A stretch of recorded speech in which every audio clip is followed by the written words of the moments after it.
Okay, guys, attention just for a second. I just need to tell you that a group just met here in Canada, and they're trying to get rid of your sovereignty, merging you with the U.S. and Mexico. See, it's not funny. I'm serious. And your news isn't going to tell you about this. This is deadly serious. So I'm just letting you know, and I'm telling you about it. As they say, they are the guys that run the world. They make the decisions for we, and we just carry it out. Sir, did you hear about the Bilderberg Group meeting here in town, the 120 most elite people in the world? No. Hey, do you know that the elite's meeting here in town right now? Have you heard about it? The 120 crime bosses? None of you have heard of it? None of you guys have heard of the Bilderberg Group? They're meeting right now. In the city, around 10% of the people were aware of the New World Order agenda. When we traveled to Parliament, close to half of the people we randomly spoke to were informed.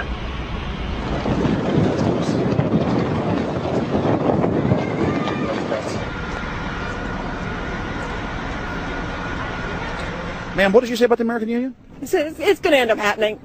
We don't want it, but it's going to happen. Why do you think? Because the Bilderberg Group runs the world. You have the Trilateral Commission that's also part of the Bilderberg, which is the United States, Europe, and Asia. But most of this is public knowledge. Nobody wants to believe that there are conspiracies, that world leaders are already elected before they're voted on. So here we know that Bernard Lord is part of the outer circle. I was surprised to read that Harper addressed the group in 2003 because my understanding was nobody gets into politics without becoming part of the Bilderberg Group, and then you find out afterwards that that is the case, that they have. Well, yeah, well, Bill Clinton went there in 91, George Bush Sr. back in like 85. And Blair, same thing, who we think that we're electing as leaders have already been pre-picked for us, whether it's liberal or a conservative. They're already part of the group. They own all the horses in the race. They own the horses, and I understand that, for example, in the United States, it's a one-party system with two factions, though you think it's two different parties. Oh, it is, yeah. So it's like Bill Clinton constantly vacations with the Bushes, and they call him their son, and they actually staged all that in 92, and all that's come out. It's just all staged. They're not going to let trillions of dollars slip through their hands. The good news is people are waking up, though.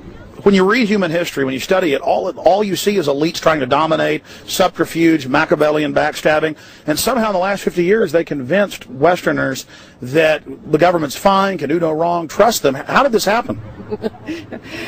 It's easy to lead sheep. I mean, people just follow. They don't want to believe these things will happen. No way. We'll just follow along with the norm. That's all. It's just makes it easier for everyone. What's your view on losing Canada's sovereignty?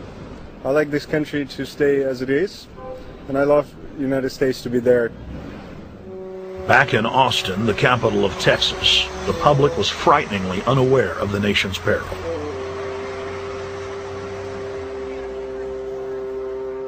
Have you heard about the North American Union? Not really, no. I don't watch TV. No, I haven't. Interesting. I was not aware of that. I don't know exactly what you mean, so... I don't think there's going to be a merger of the three nations. No, I have not. No. No, I didn't know this was happening, so... Yes, I have. Oh, you have heard about it? Yes. After that big rally the other day, don't know about it? I don't know about anything. No, I have not. Have you heard of the European Union? I have, yes. Are you aware of the European Union? Oh, yeah, of course. Have you heard about the European Union? Heard about them. Do you know about the European Union? No. Europe, 15-member group expanding? A what? 15 nations of Europe merging in 2000. Whatever. For over 50 years, the Bilderberg Group constructed the European Union by stealth under the guise of trade deals. Now the elite are using the same secretive program to complete the North American Union. But this time, superstate integration is on the extreme fast track. International agreements like NAFTA, GATT, and APEC were just stepping stones in the formation of the NAU. The North American Union was officially born at Baylor University in Waco, Texas, on March 23, 2005. The leaders of the United States, Mexico, and Canada told the press that they were only meeting to discuss trade. It soon leaked that a secret meeting had been held during the Security and Prosperity Trilateral Summit. The three governments had refused to release the secret agreement to the people. In September of 2006, their treasonous operation was blown wide open. From September 12th to September 14th, in Banff, Canada, hundreds of elected and appointed government leaders from Canada, Mexico, and the United States met in secret. On the last day of the conference, someone inside the secret North American Union Forum leaked the agenda. The front pages of newspapers across Canada carried the story. The Judicial Watch Foundation submitted Freedom of Information Act requests to obtain the full agenda and minutes of the secret assembly. Many federal agencies refused, citing national security. The foundation finally succeeded and did receive thousands of pages of documents. The documents marked unclassified are the blueprints of a shadow government ruling by bureaucratic and executive fiat. The pages chronicle an already operating North American Union. Transportation, law enforcement, agriculture, regulation, banking, manufacturing, construction, education, immigration, and even the military are being merged with no input from the people or their elected representatives in Congress and Parliament. One of the first items on their agenda was to stress how important it was that their plan, quote, be carried out by stealth. The controllers also talked about exploiting the public's fears of climate change to push a continent-wide tax to fund the new government. Globalist tool Robert Pastor is incessantly paraded on the world stage as the man behind the North American merger. When he testified before Congress, he pushed the idea of a continental security perimeter that erases national boundaries and merges the security apparatus.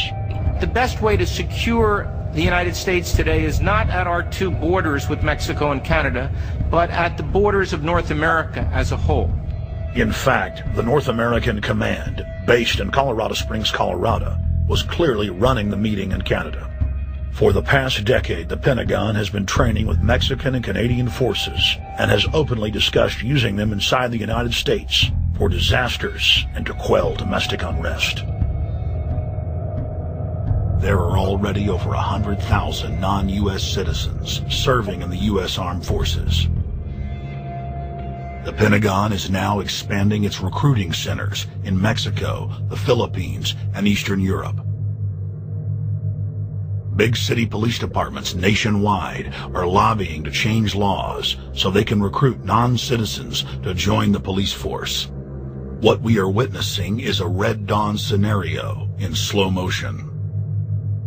Tyrants throughout history have brought in foreigners to oppress their domestic populations.